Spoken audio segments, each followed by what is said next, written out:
मी माझा परिचय करून देतो. मी तसा मूळ करमाळावासी.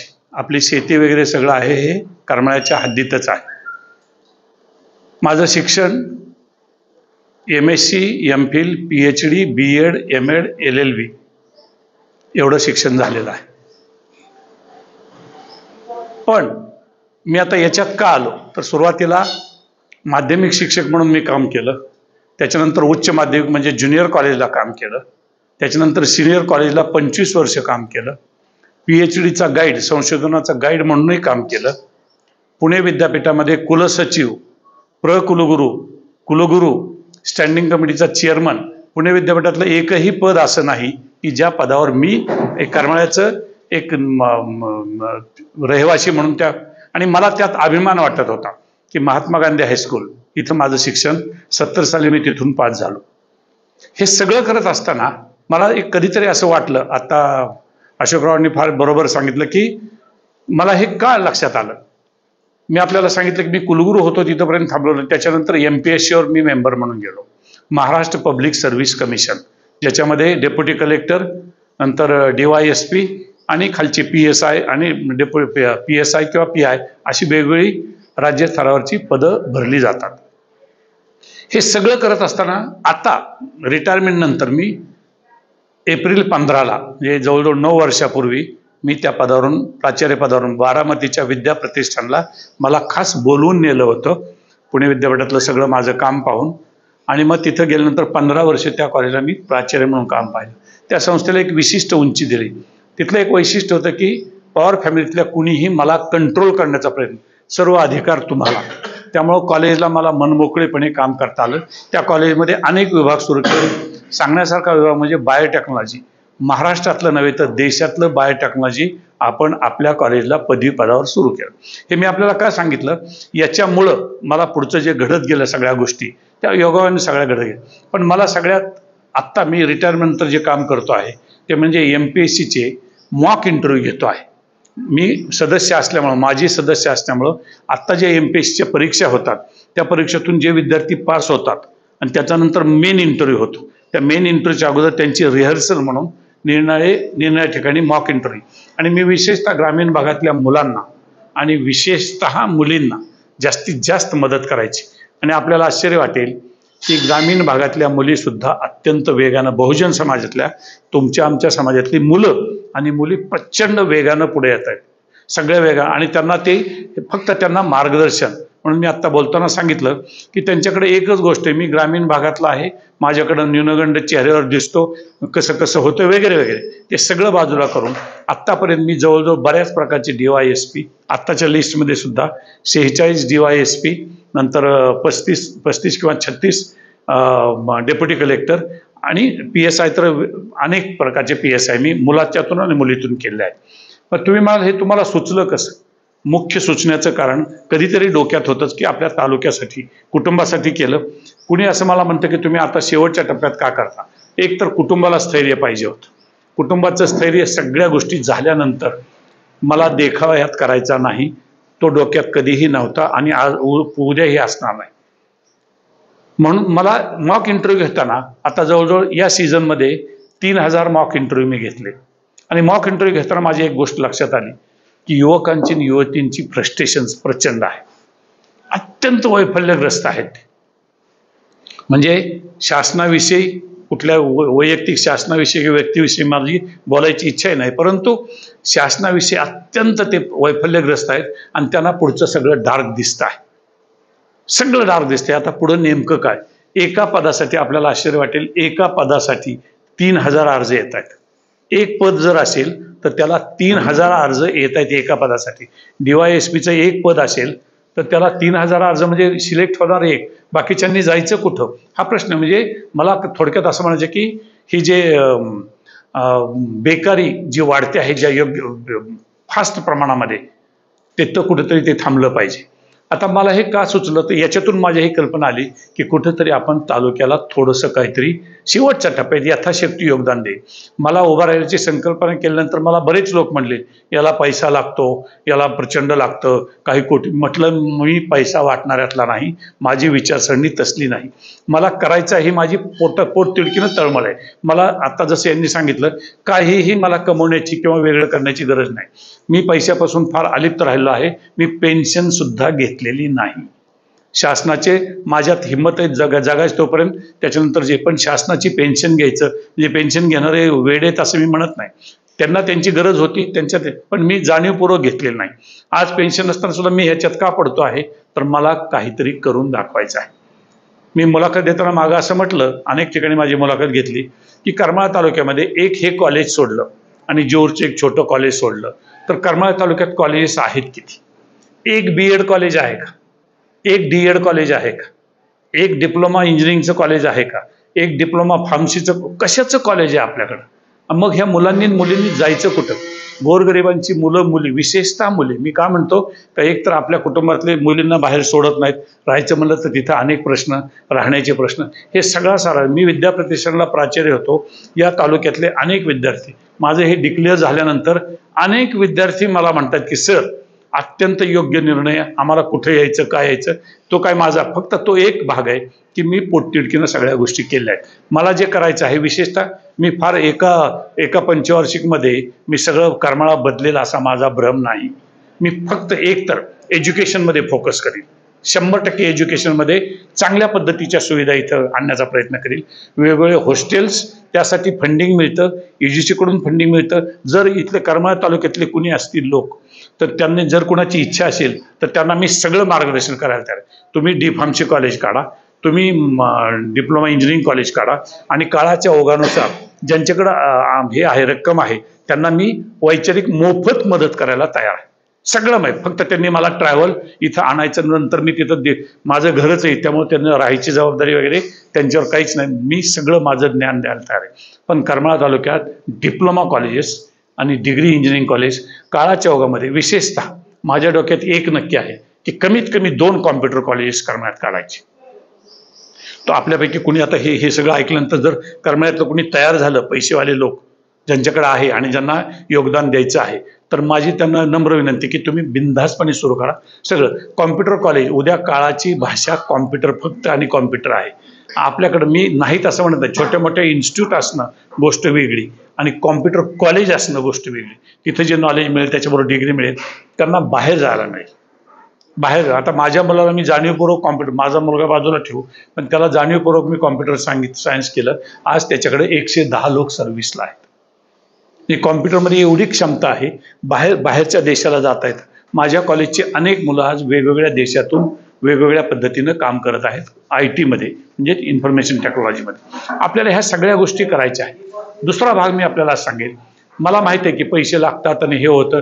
मी पोस्टर लावण्याच्या भानगडीत आणि भिंती रंगवण्याच्या भानगडीत पडणार नाही. माझं प्रामाणिक मागणी असेल की मी एक चांगल्या प्रकारचं पॉम्पलेट असेल, त्याच्यावर माझा मजकूर असेल, त्याच्यावर देखावा काहीच असणार नाही, आणि त्याच्यावर लेखी प्रॉमिस देईल, सही करून मी प्रॉमिस देईल. या गोष्टी मी करीलच. एक भाग होईल का नाही होईल मला माहीत नाही. लोकांनी एवढी भीती घातली, एवढं सोपं असतं का, एवढं मला 3 पक्षांचे, फार मोठ्या पक्षांचे डायरेक्ट फोन आलेले आहेत की तुम्ही आमचाही विचार करा. मग त्यांचाच विचार करायचा असेल तर मग त्याच पट्टीत आपण जाणं हे माझ्या बुद्धीला पटत नाही. आणि म्हणून मी अजून कुणालाही कसलाही शब्द देईल. मी तुम्हाला थोड्या वेळात एक फोटो पाठवतो. कुणाकुणाबरोबर माझे संबंध आहे, सगळ्यांबरोबर, कोणत्या पक्षात नाहीत अशातला भाग, सगळ्या पक्षात सगळ्या टॉप लोकांशी संबंध आहे. पण मी कुणालाही शब्द का दिलेला नाही, साधारणतः मी अंदाज घेतो आहे की करमाळ्यातल्या लोकांचे काय आहे. इथल्या युवा युवतींचं कल्याण एज्युकेशन वाईज आणि ट्रान्सपोर्ट, एक चांगल्या प्रकारचा ट्रान्सपोर्ट करण्याची माझी इच्छा आहे, म्हणजे रस्ते आणि या सगळ्या गोष्टी. आणि तिसरा भाग म्हणजे आरोग्य. या 3च गोष्टीवर मी पहिल्या याच्यात फोकस करील. सगळा मी मोठा आवाका घास घेणार नाही. 5 वर्षात मर्यादा असतात, पण कामाची पद्धती एक राहील. करमाळा तालुक्याला, म्हणजे तिथं विधान भवनामध्ये तालुक्याला काही अमाऊंट मिळते. मला जर काही अमाऊंट मिळाली तर मी तुम्हाला इथं शब्द देतो, पहिली मीटिंग मी म्हणजे त्या केसमध्ये तर मी ती अमाऊंट जाहीर करेल की एवढी अमाऊंट रस्त्यासाठी मिळालेली आहे. एवढी अमाऊंट एज्युकेशनसाठी मिळालेली आहे, एवढी अमाऊंट वॉटर सप्लायसाठी मिळालेली आहे, एवढी अमाऊंट, त्या सगळ्या रकमा त्या टायटल खाली मिळतात त्या. आणि मला थोडक्यात म्हणायचे की ट्रान्सपरन्सी, पारदर्शक त्याच्यात इतकं असेल की त्याच्यामध्ये कुणाला डाव. समजा मी निवडून आलो नाही तरी मी परत या भानगडीत पडणार नाही. आणि मी निवडून आलो आणि कामं केली तरी सुद्धा मी या परत भानगडीत पडणार नाही, कारण ती खुर्ची माझ्या वडिलांची ती इस्टेट नसते, याचं मला पक्क भान आहे. समाजसेवा ही प्रत्येकाला संधी दिली पाहिजे. कुणाला तरी दुसरा कोणीतरी माझ्यापेक्षाही चांगलं काम करणार आहे ही भावना ठेवली पाहिजे. माझा हेतू याच्यात कोणत्याही प्रकारचा नकारात्मक नाही, प्रसिद्धी मिळावी असं नाही, काही नाही. फक्त मुख्य हेतू एकच आहे, या मतदारसंघाविषयी, या तालुक्याविषयी असणारी तळमळ आहे. आणि माझ्याकडे नॉलेज आहे, माझे परिचय आहेत, माझे सगळ्या थरावर सगळ्या लेवलवर परिचय आहे. कुलगुरू असल्यामुळे तर तो भाग होता. मंत्रालयात सगळे लोक महत्वाचे खाते, IAS ऑफिसर्स, IPS ऑफिसर्स आणि डेप्युटी कलेक्टर्स आणि कलेक्टर्स तर मीच हे केले आहे. हायर एज्युकेशन सगळ्या डिपार्टमेंटचं सिलेक्शन माझ्याकडनं झालंय. आता जे माने साहेब होते त्यांचं सिलेक्शन मीच केलं होतं. Director of higher education Maharashtra state, त्यांचं सिलेक्शन मीच स्वतःच केलं होतं 14 साली. हे मी एवढ्यात काय सांगतो हे सांग, आणि मी हे कुठं चौकात उभं राहून सांगत नाही. मला फक्त तळमळ सांगायची आहे की मला याच्यासाठी माझ्या ज्ञानाचा, माझ्या अनुभवाचा, या इथल्या गोरगरिबांना आणि बहुजन समाजाला, सगळ्यांनाच बहुजन समाजाला मला यथाशक्ती प्रयत्न करून सर्व काही द्यायचं आहे. हे माझ्या याच्या मागची भावना आहे. त्याच्यात देखावा, शोमनशिप ज्याला म्हणतो, ते काही स्वार्थ अजिबात असणार नाही. आणि आत्ता जी इस्टेट असेल याच्यात एक नया पैसाही वाढ असणार नाही. नकारात्मक गोष्टीला माझा पहिल्यापासून विरोध आहे, त्यामुळे मी काही वेळेला किंमतही मोजलेली आहे नकारात्मक गोष्टी. कारण माझा अध्यात्मावर, म्हणजे प्रत्यक्ष देवधर्मावर नसला तरी एक नियंता कोणतरी आहे, त्याच्यावर पक्का विश्वास आहे, आणि तो कधी ना कधीतरी आपल्याला त्या गोष्टी देतो. हे मला आपल्याला बोलायचं आहे. आपल्याला काही प्रश्न विचारायचे असतील तर आता त्या अनुषंगाने मी उत्तर देईन. लोकसभेला प्राधान्य देणार का विधानसभेत? मी माझं पहिलं प्राधान्य मोठा घास घेणार नाही. लोकसभेसाठी सुद्धा काही लोकांनी मला विचारलं, पण म्हटलं मला ते नकोय, मला अगोदर तालुक्यापुरतं पाहू द्या.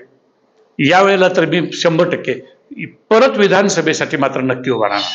पुढं जर संधी मिळाली या अनुभवाचा फायदा घेऊन आणि सगळी साथ मिळाली शहराची आणि नियंत्याची, तर मात्र मी कदाचित लोकसभेसाठी पण विधानसभेसाठी परत प्रयत्न, आलो किंवा नाही आलो तरी मी परत मी नाही आलो तर मी फक्त एवढंच म्हणेल की करमाळा तालुक्यातल्या लोकांना, माझ्या बंधू भगिनींना मी विनंती केली होती की माझ्यावर जबाबदारी टाका आणि मी तुम्हाला शब्द देतो की मी यशस्वीपणे पार पाडेल. असं केलं. ती रुकरुक मला जाताना राहू नये. मी सगळं मिळवलं या मातीमुळं मिळवलेलं आहे. माझं लहानपण 17 वर्ष इथं गेले आहेत. ते 53चा जन्म आणि 70 साली मी करमाळा सोडलं, तेव्हापासून मी बाहेरच आहे. पण तरी सुद्धा 1 नंबर शाळा नंबर 1 म्हणजे वेताळपेठेत असणारी शाळा नंबर 1, आम्हाला ते शेंडे गुरुजी होते, सेंट्रल स्कूल, ते जीवन शिक्षण मंदिर, आणि नंतर महात्मा गांधी हायस्कूल. त्याच्यानंतर इथं जे संस्कार झाले, इथल्या गुरुजींनी, इथल्या सरांनी जे संस्कार केले ते पक्के डोक्यात आहे. आपल्याकडे प्रमुख पक्ष 6 आहेत, म्हणजे राष्ट्रवादी 2 झाल्या, शिवसेना 2 झाल्या, असे सगळे 6 पक्ष आहेत. तुम्हाला फक्त 3च पक्षांनी ऑफर दिली, ते पक्ष कोणते? मी पक्षांची नावं सांगणं आता म्हणजे सगळं आता भाजपकडे तर कल आहे, भाजपच एखादा 2 पक्ष करते. नाही, मी मला माफ करा, परंतु त्यांच्या प्रश्नाला अनुसरून आमचं माझं एक वैयक्तिक प्रश्न किंवा साधारण जनरल आपल्याकडे जे महाराष्ट्र किंवा देशातले जे पक्ष आहेत त्यातले 70 ते 80% पक्षाचे जे नेते मंडळ आहेत तुमच्या संपर्कात आहे, मग ह्या जे संपर्कात असलेले पक्ष प्रमुख जे आहेत तुम्हाला ऑफर देत असताना आज तुम्हाला ऑफर देतात ते, आमचा प्रश्न असा आहे, ऑफर तुम्ही स्वीकारणार का पक्ष राहणार? हा, म्हणजे ऑफर स्वीकारणं म्हणजे पक्षाच्या चिन्हावर तुम्ही उभा राहणार? आलं लक्षात तुमचा प्रश्न. आता तुमच्या प्रश्नाचं मी स्ट्रेट उत्तर देतो. ज्या पक्षामध्ये पुन्हा ते मी पक्षाची घडण पाहणार, तिथं जर त्याच कुटुंबातल्या व्यक्ती परत उभा राहत असतील तर त्या पक्षाला मी बाजूला ठेवणार, मग तो पक्ष कोणताही असो. म्हणजे मग थेट भाजप तर काँग्रेस राष्ट्रवादीवर घराणेशाहीचा थेटच आरोप करत नेहमी. तुम्ही काँग्रेस आणि राष्ट्रवादी ह्यांना बघून मग भाजपकडे तर आहे असं? भाजपमध्ये घराणेशाही नाही असं तुम्हाला कोणी सांगितलं? असं म्हणतात ना, आरोप आहे, म्हणतात. पण वास्तव मला अभ्यास, स्टॅटिस्टिकल डेटा सहित मी सांगेल, सांख्यिकी माहिती सहित मी तुम्हाला सांगेल की हे का आहे. आणि भाजपने जी घरं घेतलेली आहेत त्याच्यामध्ये कोणत्या घरात घराणेशाही नाही. मला काय म्हणायचं तुम्हाला समजलं.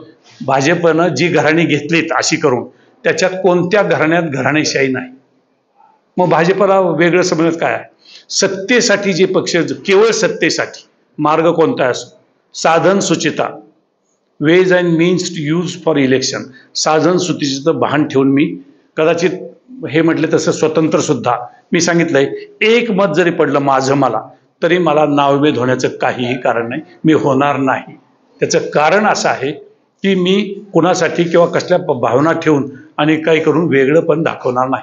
आयडियोलॉजी असावी का, तुमचं सर फार महान आदर्शवाद आहे, कधीतरी या गोष्टीला वळण पडलं पाहिजे ना. हायली क्वालिफाईड लोकांनी माझ्यासारख्या किंवा माझ्यापेक्षा आणखीन चांगले असतील त्यांनी हाताच्या घड्या घालून फक्त तत्वज्ञान फिलॉसॉफी सांगण्यात ते चुकतात आणि हे चुकतात आणि तू काय करतोस, म्हणून आपल्याला ते करायचं आहे. कोणत्या आयडियोलॉजी तुम्ही करताय?